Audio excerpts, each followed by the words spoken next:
बिस्मिल्लाहिर्रहमानिर्रहीम, अस्सलाम वालेकुम। आप देख रहे हैं प्रोग्राम हमारे नौजवान, और हमारे नौजवान का मकसद ये है कि हम पाकिस्तान के उन नौजवानों को लेकर आएँ। ऐसे ऐसे लोग हैं जिन्होंने अपनी कम उम्री में वो कारनामे से अंजाम दिए या फिर वो खिदमात से अंजाम दे रहे हैं जो शायद आम उम्र के लोग नहीं कर पाते। हमारे साथ मौजूद हैं आज यंग जर्नलिस्ट सैयद सजाद।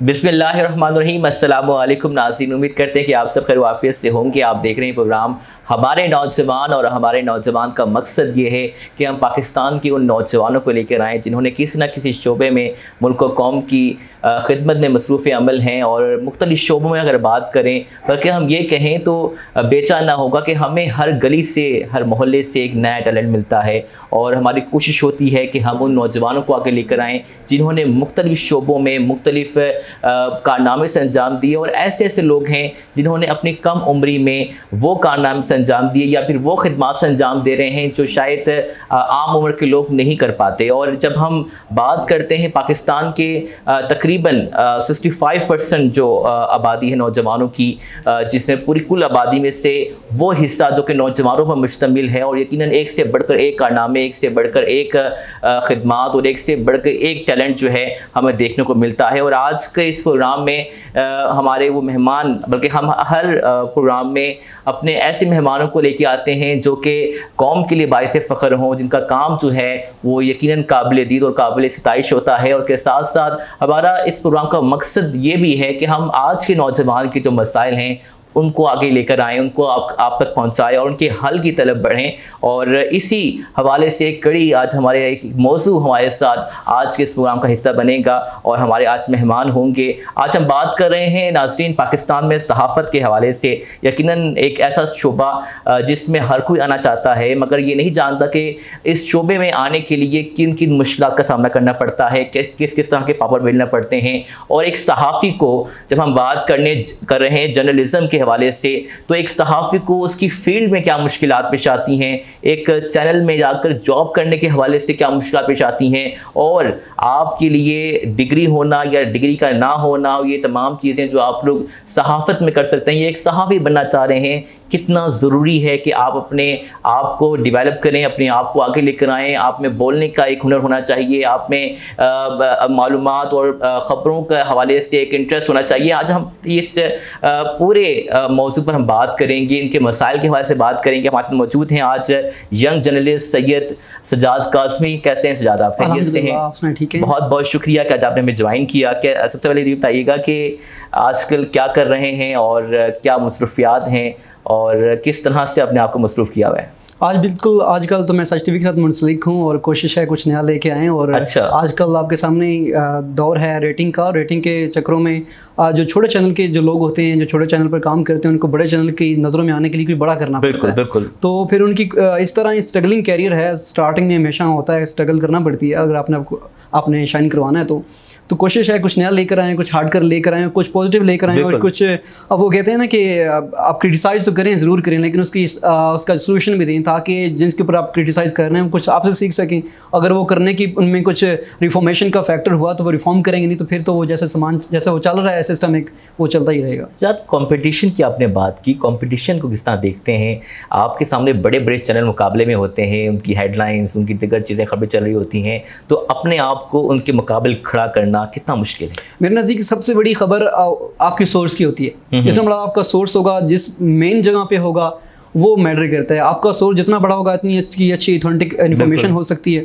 लेकिन आपको फिर भी चाहिए बतौर सहाफ़ी कि आप उसको क्रॉस चेक करें, उसके बाद क्रॉस चेक करने के बाद उसको मतलब कि खबर को दें। उससे कबल कई मतलब ऐसा भी होता है कि आपको सोर्स भी चेक कर होता है आपको कि आप जो खबर दे रहे हैं, आपको उसने खबर दी है, क्या वो चली भी है या नहीं चली। फिर आपको उसके लिए चलवाने के लिए भी बड़े मसाइल होते हैं कि आपने चलवानी है खबर को। चलवाने के लिए आपको मुख्तलिफ स्टेजेस से गुजरना पड़ता है, क्योंकि हर जो चैनल का अपना एक वो है, क्या कहते हैं उसको, उसकी पॉलिसी है उसने उसके मुताबिक उसको लेकर चलना है। तो फिर आपने अपने चैनल की पॉलिसी को मीट करना है, सोर्स की भी क्रेडिबिलिटी को देखना है कि वो भी आपके ऊपर ट्रस्ट करता रहे, आपने उसकी इन्फॉर्मेशन लिए चलवानी भी है। उसके बाद जब चल जाए तो उसके बाद स्क्रीनशॉट, क्योंकि आजकल दौर है स्क्रीनशॉट का, तो स्क्रीनशॉट उसको शेयर करने हैं, तो उसके बाद वो इन्फॉर्मेशन आपको मजीद देगा। और जितना वो, जैसे बता रहा हूँ आपको पहले कि इन्फॉर्मेशन बेस करती है आपके सोर्स के ऊपर, जितना बड़ा आपका सोर्स होगा। सजाद ये भी होता है कि आपने खबर दे दी लेकिन किसी चैनल ने अभी तक नहीं चलाया, और फिर ये भी मसला बढ़ता है कि अगर कोई चैनल नहीं चला रहा तो आपका चैनल क्यों चला। ये भी बड़ा मसला बनता है कि यार कहीं ये खबर गलत ना निकल आए या दीगर चीज़ें। तो इस चीज़ में कितनी मुश्किलात होती हैं और डर होता है कि यार ये चलाएं ना चलाएं, किस तरह के।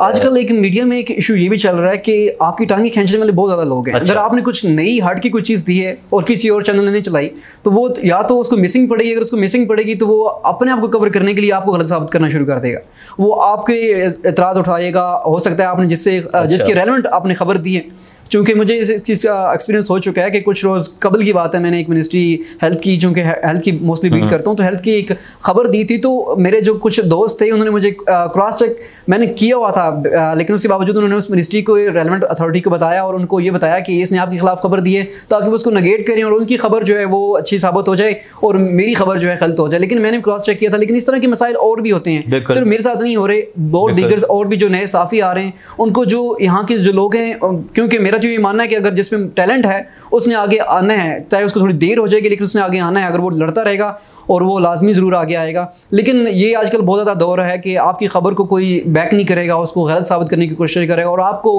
कोशिश करेगा कि आपको डिमोटिवेट किया जाए, आप नेक्स्ट टाइम इस तरह की खबर ना लेकर आएं। ये बताइएगा सजाद कि सहावत का आगाज़ कब किया और कहाँ से किया और कैसे किया? मैंने 2015 में जब मैथ्स कॉम जो उस वक्त स्टार्ट किया था, तो अच्छा। उसके साथ ही मैंने उस वक्त मैं कॉल सेंटर में मुंसलिक था। उस वक्त मुझे 3-4 साल उस वक्त हो चुके थे। अच्छा। तो मैंने ओवरऑल 5 साल कॉल सेंटर में काम किया। उसके बाद मैंने 5 साल काम किया। उसके बाद लाइक जर्नलिज्म में आने से पहले 5 साल रेगुलर काम करना कोई आसान काम नहीं है। और किस लगता है कि आप साबित कदम बहुत है अपने उसके ऊपर, तो किस तरह मुश्किल रहा? एक कॉल सेंटर एक अलग चीज़ है और उसके बाद अब आप बता रहे हैं, बहुत से लोग बताते भी नहीं है कि हम कॉल सेंटर पे काम करते रहे, तो एक कॉल सेंटर से जर्नलिज्म की तरफ बढ़ना कितना मुश्किल था? कॉल सेंटर मैंने ज्वाइन इसलिए किया था ताकि मेरी थोड़ी सी जो बोलने की सलाहियत है उसमें इजाफा हो, साथ कस्टमर हैंडलिंग आपको हर जगह काम आती है। ज़रूरी नहीं है कि आप क्योंकि मैं टेली मार्केटिंग से मुंसलिक था, तो टेली मार्केटिंग में ये था कि आपके कस्टमर आपसे रूडली बात करते हैं, उसके बावजूद आप पोलाइटली उनसे जवाब भी लेते हो, उनसे इन्फॉर्मेशन भी गेट करते हो। तो वो एक ऐसा मरला था जिसने मुझे काफ़ी कुछ सिखाया। उसके बाद वो मुझे अब सहाफ़त में आकर बहुत काम आ रही है, चूँकि मुझे अब भी सहाफ़त में मैं सोच रहा हूँ कि और मज़ीद इसमें निखार आए। तो सीखने का अमल जो है वो ज़िंदगी भर जारी रहता है और हमेशा एक अच्छा साफ़ी वही होता है जिसको हर 2 सेकंड बाद जो खबर आ रही है उसको नहीं लगे, उसको नहीं करके पोर्ट्रे कर सके। तो मुझे उस वक्त जब मैं कॉल सेंटर में था तो मुझे कुछ चीज़ें सीखने को मिली, जिसमें मुझे एक कस्टमर जो हैंडलिंग थी उसके साथ साथ बोलने की, और उसके बाद आपको एक किस्म की डिबेट करने का जो है वो वहाँ से सीखा। उसके बाद मैंने फिर मुख्तलिफ यूनिवर्सिटी के फोरम पर भी और मुख्तलिफ दोस्तों के साथ भी, उनके साथ इवेंट अटेंड करता था, वहाँ पर भी जाकर बोलने का मौका मिलता था। डाइस चेयर का मुझे मिलता था। उसके साथ साथ मैंने जब फिर रेडियो पाकिस्तान में भी किया, लेकिन वहाँ पर जाकर मैंने ये चीज़ नोट कर ली कि मैं स्क्रीन पे ही जाऊँगा, मैं वॉइस ओवर आर्टिस्ट नहीं बनना चाहता। अच्छा। लेकिन बहुत अच्छी फील्ड है रेडियो पाकिस्तान। ज़रूरी बात है, पाकिस्तान का एक बहुत बड़ा एक सरमाया है पाकिस्तान के, कई बड़े आर्टिस्ट जो वहाँ से निकले, बहुत से चेहरे आपके रेडियो से ही निकल कर टीवी पे आए और उन्होंने अपनी सलाहियतों का लोहा बनवाया। ये बताइएगा कि मुश्किलात क्या पेश आई जब हम मीडिया की बात करते हैं? मीडिया में इन होने के लिए काफ़ी मुश्किलात का सामना करना पड़ता है। लोग अक्सर भी कहते हैं कि बगैर सिफारिश के कहीं मीडिया में नौकरी नहीं मिलती, तो इस हवाले से क्या मुश्किलात रही हैं आपकी? शुरू से ये माना जाता है कि मीडिया में वही लोग आते हैं जिनके फैमिली कोई होता है जानने वाला जो उनको सेटल करे वहाँ पर, क्योंकि शुरू का जो स्टेज होती है उसमें एक बंदे को कोई सलाहियत उसमें हो भी तो उसको समझ नहीं आती मैंने करना क्या है और मैंने अपनी फील्ड में क्या चीज़ करनी है, किस चीज़ पे काम करना है और क्या करना है। क्योंकि लोगों को बहुत कन्फ्यूजन होती है। डिग्री के बाद तो लोग समझते हैं कि हम टीवी पे आएंगे और बहुत ज़्यादा मशहूर हो जाएंगे, ऐसा कुछ नहीं होता। आपने अपने आप को बताना है कि आपने दुनिया को, अपनी मार्केट को बताना है कि यार मेरे में कुछ हट के है और उसको मैं कैसे पोर्ट्रे कर रहा हूँ, वो अपने बताना है। उसके लिए काफ़ी टाइम लग जाता है और कोई बंदा भी शुरू में 6-7 माह तक नहीं जा सकता। और मीडिया में जब मैं इंटर हुआ था उस वक्त नए हालात ख़राब हो रहे थे, सैलरीज का इशू चल रहा था। तो लोगों ने मुझे उस वक्त भी कहा सैलरी नहीं मिलेगी आपको, छोड़ दो ये, आप इसमें आगे कंटिन्यू नहीं कर पाओगे, किसी और फील्ड में चले जाओ, जब इसके हालात अच्छे होंगे दोबारा आ जाना। मैंने कहा कि मैंने शुरू से ही इसके बारे में सोचा है और ख्वाब देखा है, और मैं, मेरी पूरी फैमिली में कोई बंदा भी मीडिया से दूर दूर तक कोई उसका कुछ लेना देना नहीं है, लेकिन मैं ऐसा बंदा था जो अपनी फैमिली में सामने आया और मैंने आकर ही ये सोचा कि यार चाहे जैसे भी हालात हों, जैसा भी यहाँ पर एटमॉस्फेयर हो, मुझे अपने आप को एडजस्ट करना है। और मैंने किया, और मुझे उस वक्त भी कंपटीशन का सामना करना पड़ा, लेकिन मैंने ये देखा कि मेरे साथ जो लोग थे उन्होंने मुझे काफ़ी कुछ शुरू में तो सख्ती थोड़ी सी आई उनकी तरफ से भी, लेकिन उसके बाद उन्होंने मुझे सिखाना शुरू किया। उन्होंने देख लिया कि ये अब हमें हारने वाला नहीं है, तो मुझे काफ़ी कुछ वहाँ से भी जो है वो सीखने को मिला और अब तक मैं यहाँ पर आगे जा रहा हूँ। ज़बरदस्त। अच्छा, सजाद से हम मज़ीद गुफ्तगू करेंगे। हमारे साथ मौजूद हैं यंग जर्नलिस्ट हैं और माशाल्लाह काफ़ी स्ट्रगल है इनकी मीडिया के हवाले से। नाज़रीन, एक सहाफ़ी बनना कोई आसान काम नहीं है और ना ही ये बच्चों का खेल है कि आप रातों रात कोई सहाफ़ी बन जाएंगे और माइक उठाकर कैमरे के पीछे जो है वो आप लोगों से सवाल करने लगेंगे। हम एक ब्रेक पे जा रहे हैं और ब्रेक से आने के बाद हम पूछेंगे सजाद से कि इन्हें लाइक अपने इस फील्ड में आने के बाद क्या मुश्किलात पेश आई, और एक ऐसा नौजवान जो कि एक डिग्री करके आ रहा है, उसके बाद कोई एक्सपीरियंस नहीं है, वो एक्सपीरियंस किस तरह से हासिल कर सकता है। एक छोटे से ब्रेक के बाद हमारे साथ रहिएगा।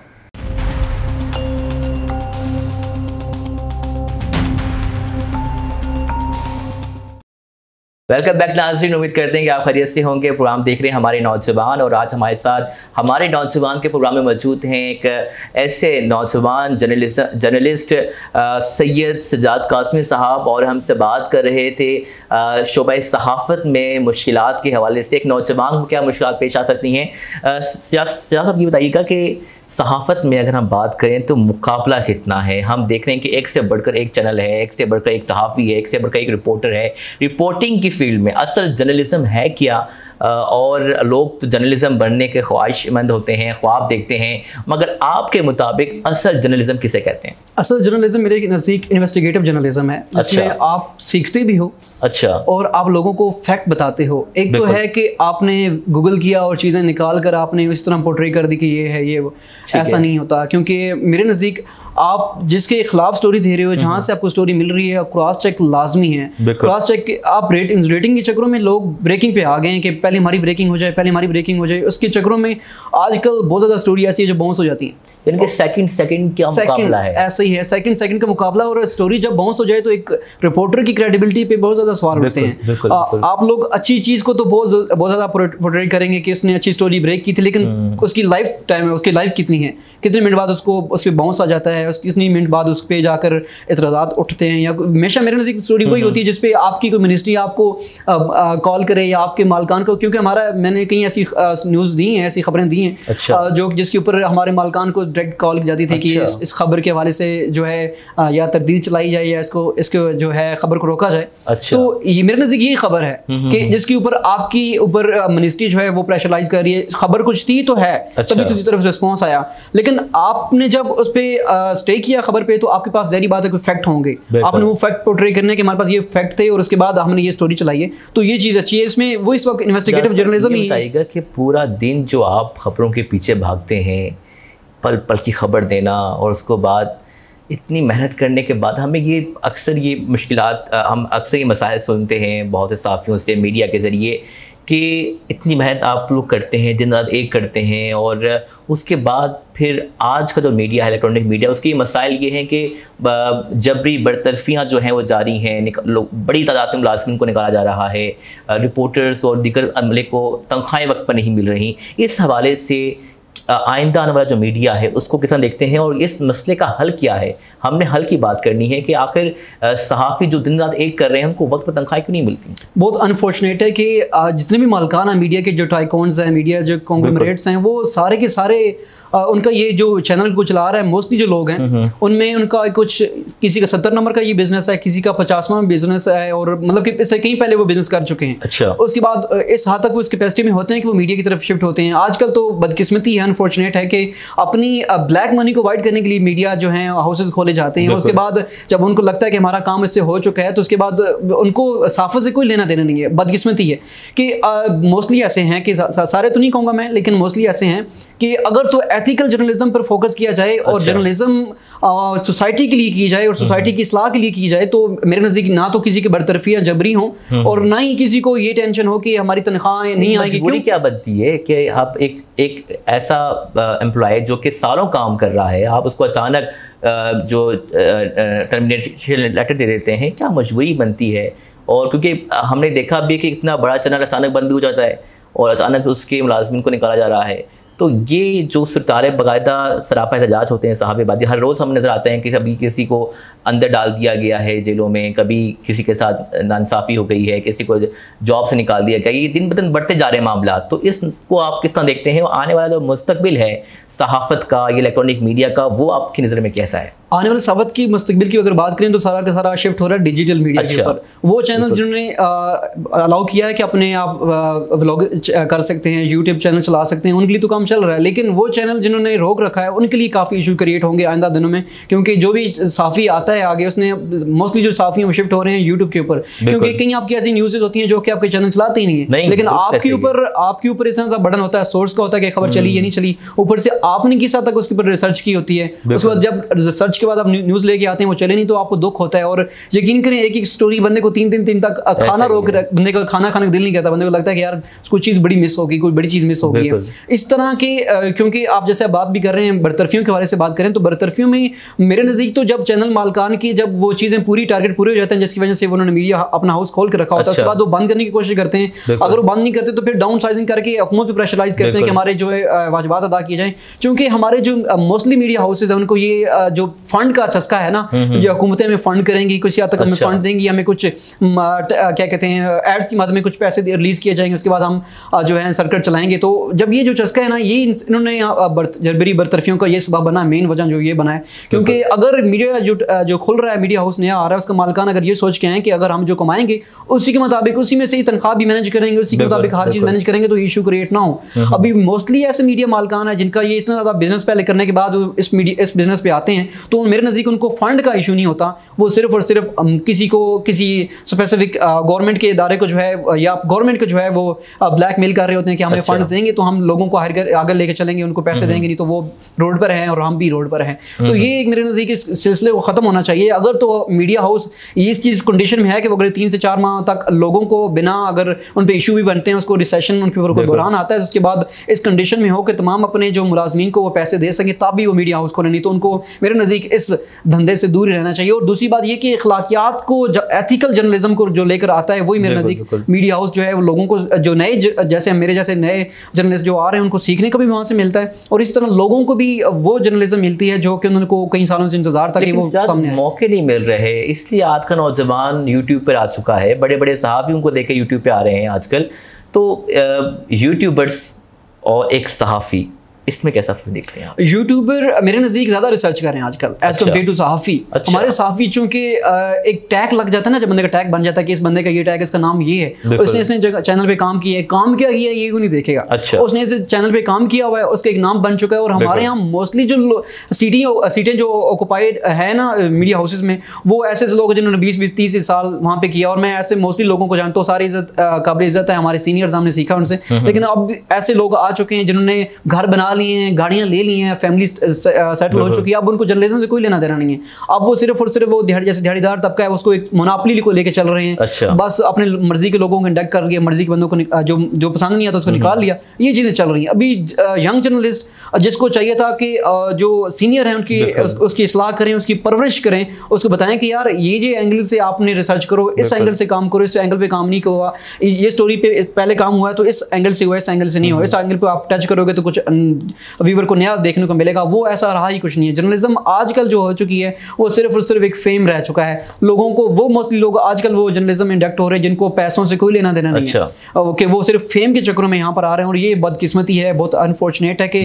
लोग जो हैं वो इसको धंधा बना रहे हैं और एथिकल जर्नलिज्म है उसको। ये बताइएगा कि हम ये देखते हैं कि मीडिया में मेल और फीमेल जेंडर बैलेंस जो है वो बहुत ज़्यादा है, लाइक फ़ीमेल्स को बहुत सारे मौक़े हासिल हैं बनस्बत मेल के, तो इसको आप किस तरह से देखते हैं? क्योंकि अगर हम बात करें तो ऐसे बहुत से बड़ी तादाद है, लड़कियां आगे आना चाह रहे हैं, बोलना चाह रहे हैं, अपने लिए प्लेटफॉर्म बनाना चाह रहे हैं, लेकिन फीमेल्स की वजह से, या फिर ऐसा भी होता है कि मेरिट पे भी नहीं होता, जिन्होंने सहाफ़त में या मैथ्स कॉम नहीं किया हुआ वो भी आगे जा रहे हैं, इंजीनियर्स और डॉक्टर्स, बजाय वो अपने शोबे में काम करने के वो इस तरफ आ रहे हैं। तो इस तरह तो मेरिट का कत्लेआम हो रहा है, इसको क्या देखते हैं आप? 30 से 35% जो हैं वुमेन्स वो उन्होंने जर्नलिज्म में वो काम कर रही हैं। अच्छा। और बेहतरीन काम कर रही हैं, लेकिन जेंडर के ऊपर चूँकि कम है इस वजह से ज़्यादा प्रायोरिटी भी दी जाती है। और दूसरा ये कि ख़वातीन के लिए ज़्यादा मौके होते हैं लेकिन लॉन्ग लास्टिंग नहीं होते। अच्छा। अभी कोई भी खातून जो है, बहुत ऐसे इदारे कम है, ऐसे इदारे हैं मेरे नज़दीक होंगे लेकिन बहुत कम है जहाँ पर खातून जो है 5 साल निकाल जाए, 10 साल निकाल जाए, उसको स्विच करना पड़ता है। अच्छा। क्योंकि ऐसे हालात बन जाते हैं, क्योंकि शुरू में उनके लिए मौके इंट्रेंस के बहुत ज़्यादा हैं, लेकिन आगे स्टे के साथ करते हैं ये बहुत ज़्यादा कम देखने तो नए लोग आते हैं तो पुराने लोग फिर उनकी प्लेस ले लेते हैं। क्योंकि जो यूनिवर्सिटी से मेरे कहीं ऐसे फेलोज हैं और इस तरह यूनिवर्सिटी से जब कोई बंदा डिग्री करके आता है तो वो उनको ज़्यादा चांसेस दिए जाते हैं कि आप आगे आओ, आके हमारे चैनल को। हमेशा ये देखने में आया कि ख़वातीन ही स्क्रीन को लेके चलती होती हैं और मर्दों को पीछे किया जाता है। हालांकि टैलेंट जो है मर्दों में भी बहुत ज़्यादा है, ख़वातीन भी उसमें नो डाउट कि बहुत ज़्यादा मेहनती भी बहुत ज़्यादा है, कशिश होती है। हाँ ऐसा ही है। और ऐसा है कि कहा जाता है कि खातून जो है वही रेटिंग लेकर आएगी। अच्छा। मर्दों को ये माना जाता है कि मर्द जो है वो कुछ रिसर्च करके लाएगा। अच्छा। कुछ बड़ा कोई अपना गेस्ट लेकर आएगा तो वो रेटिंग लेकर आएगा। अगर खातून आ रही है तो उसको रेटिंग की जरूरत ही नहीं पड़ेगी, उसको गेस्ट भी इजीली मिल जाएंगे जब वो आएगी। तो मैंने मोस्टली ऐसी खवातीन में देखी हैं जिनके पास रिसर्च भी कुछ नहीं होती, वो 1 घंटा पहले आती हैं प्रोग्राम से, थोड़ी सी गूगल से देखा, कुछ यहाँ वहाँ से पढ़ा, बस बात करना के लिए उनको बैठा होता है कि बात अच्छे तरीके से कर लेती हैं। हम एक छोटा सा ब्रेक लेंगे और ब्रेक के बाद हम जासे पूछेंगे कि बतौर सहाफ़त इन्हें अपनी ज़ाती ज़िंदगी में सहाफ़त की वजह से किन मुश्किल का सामना है, अपनी फैमिली को किस तरह टाइम दे पाते हैं। एक छोटे से ब्रेक के बाद हमारे साथ रहिएगा।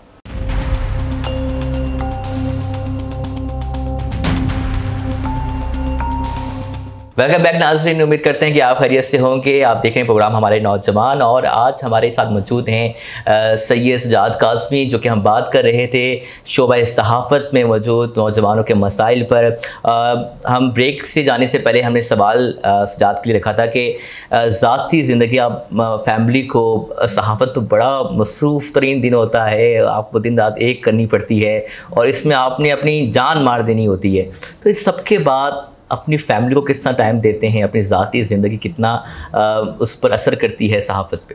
सहाफ़त एक ऐसा शोबा है जिसमें कोई टाइमिंग नहीं होती। अच्छा। और अगर तो आप सोच के ये आ रहे हैं कि आप 8 घंटे बाद आप वापस आ जाएंगे और बस एंजॉय करेंगे पूरा दिन, फैमिली को टाइम देंगे, तो ऐसा कुछ नहीं होने वाला, ये सोच कर मत आइएगा। और अगर अपने सहाफ़त में ही अगर आना है तो इसमें टाइमिंग आप कोई मैटर नहीं करती। अगर रिपोर्टर हो तो फिर तो बिल्कुल ही नहीं करती, फिर तो सोना भी आपको कुछ नहीं है। अच्छा। अभी शुरू में ही हम ये सोच के आते हैं कि यार हम 8 घंटे मेहनत करेंगे और उसके बाद फिर तसल्ली से घर चले जाएंगे, लेकिन ऐसा होता नहीं है।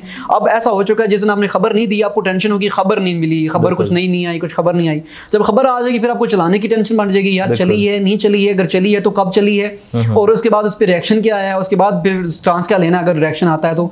फिर ये चीज़ें ऐसी हैं कि इसमें रात को अगर कोई 11 बजे खुदा न खास्ता कोई इवेंट हो चुका है, खुदा न खास्ता और कुछ डेथ हुई है, क्योंकि कुछ दिन कबल की बात है कि हमारे एक जवानी साहब जो है उनकी डेथ हुई थी, तो रात गए वो खबर आई थी। अच्छा। और उस वक्त भी बीपर हो रहे थे, 2 बजे किसी का बीपर हो रहा है, किसी का 3 बजे बीपर हो रहा है, तो खबर रात को भी होती है। रात को 3 बजे भी कह रहे होंगे भाई बीपर देना है, कॉल आ रही होगी। बिल्कुल ऐसी ये इशू होते हैं कि अगर आपने आजकल जो सहाफ़त है इलेक्ट्रॉनिक की, उसमें अगर आपने खबर दे दी उसके बाद आपको बस मोबाइल पे आपकी नज़रें जो हैं वो जमी रहती हैं कि यार कब कॉल आ रही है मुझे, कब बीपर के लिए कहा जा रहा है। अगर बीपर नहीं होता तो फिर आप जाके सीधा लड़ाई करते हो कि यार मेरा बीपर क्यों इतनी बड़ी खबर दे दी थी मैंने, उसके बाद बाकी चैनल इस वक्त आए थे तो हमारा चैनल अभी तक क्यों नहीं आया। तो आपको अपनी खबर के लिए भी जो है मेहनत करना पड़ती है कि खबर के ऊपर मेरा बीपर हो जाएगा। फिर आजकल पैकेजेस हैं और उसके बाद डिपेंड करता है कि रिपोर्ट बना रहे हो, पैकेज बना रहे हो, फिर वो बनाना पड़ते हैं, वो भी देना पड़ते हैं। सर, एक रिपोर्टर की ज़िंदगी आप किस तरह देखते हैं? बड़ी मसरूफ़ तरीन, आप ईद त्यौहार भी अपने कुर्बान कर रहे होते हैं,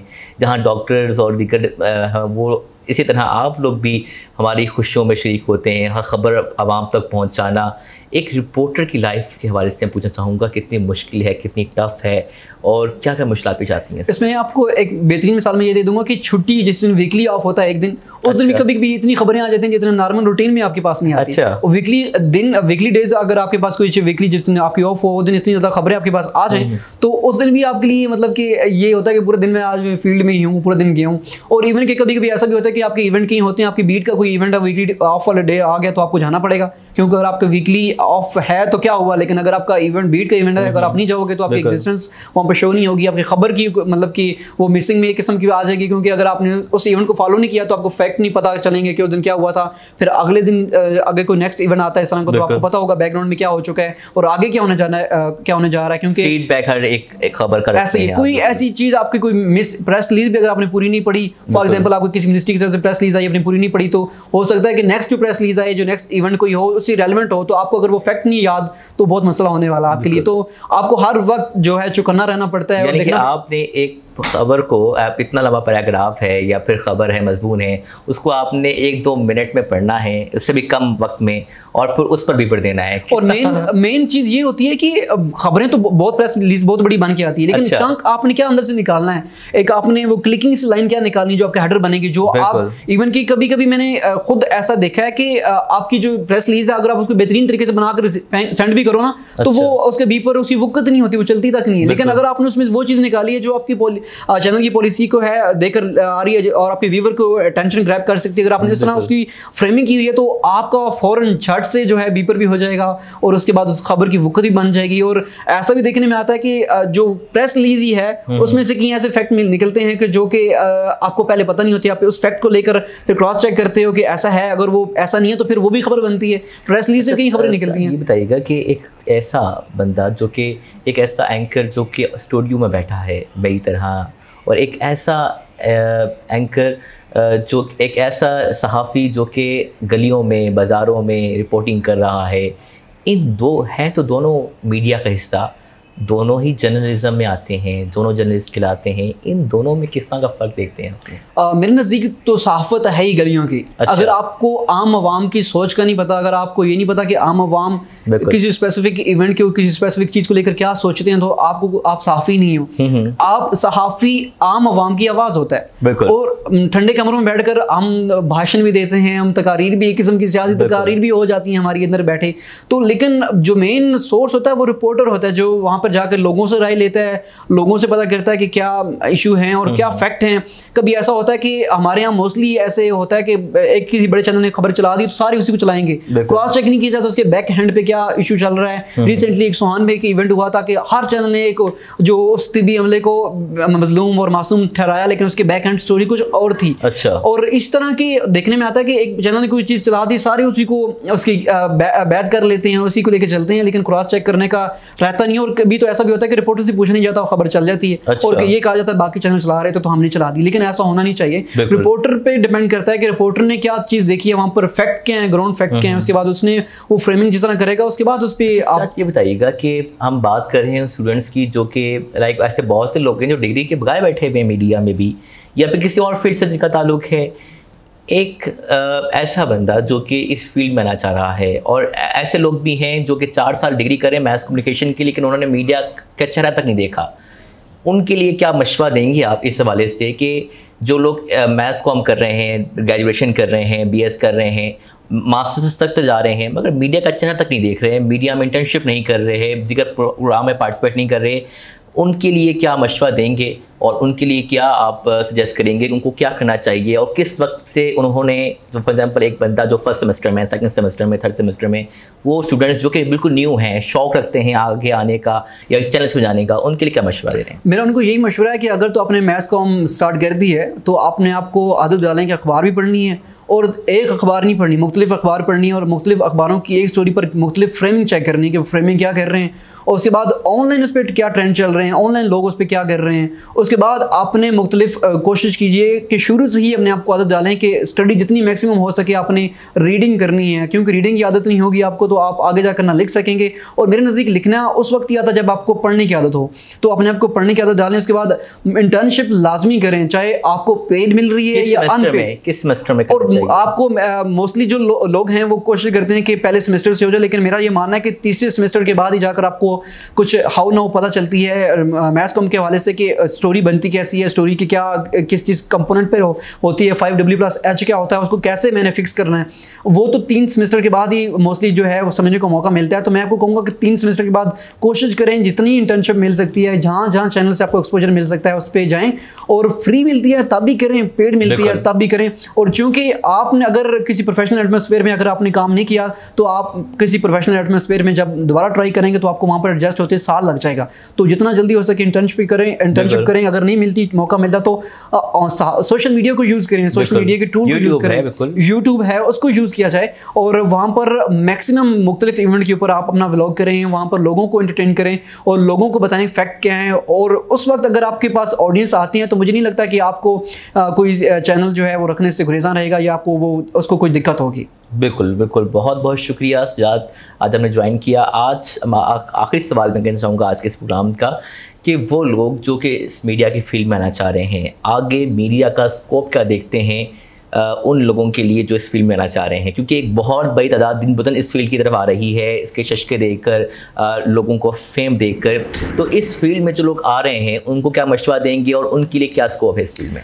बिल्कुल, चमकता देखकर, रोशन चेहरा देखकर जो है सारे इसमें इंडक्ट तो ज़रूर होना चाह रहे हैं, लेकिन ऐसा कुछ नहीं है। अगर आपने स्ट्रगलिंग कैरियर आपका, अगर आपने स्ट्रगल पे बिलीव नहीं करते हो तो आप यहाँ पर एडजस्ट नहीं हो सकोगे मीडिया में। स्पेसिफिकली आजकल का जो दौर है, अगर आपने जो है अपने आप को इस काबिल ना बनाया कि आप किसी को टफ टाइम दे सकते हो, उस वक्त तक आप यहाँ पर एडजस्ट नहीं हो सकते। अपने आप को शुरू से कोशिश करें कि जो है मुख्तलिफ प्लेटफॉर्म यूज़ करें सोशल मीडिया के और अपनी खबर को, अपनी वक़्त को, अपनी पहचान को थोड़ा सा लोगों तक लाएँ और लोगों को बताएं कि आप क्या कुछ नया कर सकते हो, एक ही चीज़ को मुख्तलिफ एंगल से कैसे कर सकते हो और इस तरह अपने आप को शो करें। उसके साथ साथ जो है आप में, जैसे मैंने पहले मेंशन किया, रीडिंग करें। और आगे जो हालात देख रहा हूँ मैं वो सोशल मीडिया पे ज़्यादातर लोग जा रहे हैं, तो कोशिश करें कि सोशल मीडिया पे प्लेटफॉर्म स्पेसिफिकली ट्विटर को ज़्यादा यूज़ करना शुरू करें, क्योंकि ट्विटर एक ऐसा है जिसमें मोस्टली जो है लोग जो है जेन्युइन होते हैं। वहाँ पर जो है आपके पास जो आपके जो फॉलोअर्स होते हैं वो आपको आगे जाके बहुत ज़्यादा हेल्प आउट करने वाले हैं, तो उसको भी यूज़ करें। और साथ साथ शुरू से मेहनत करना शुरू करें, क्योंकि मेहनत के बगैर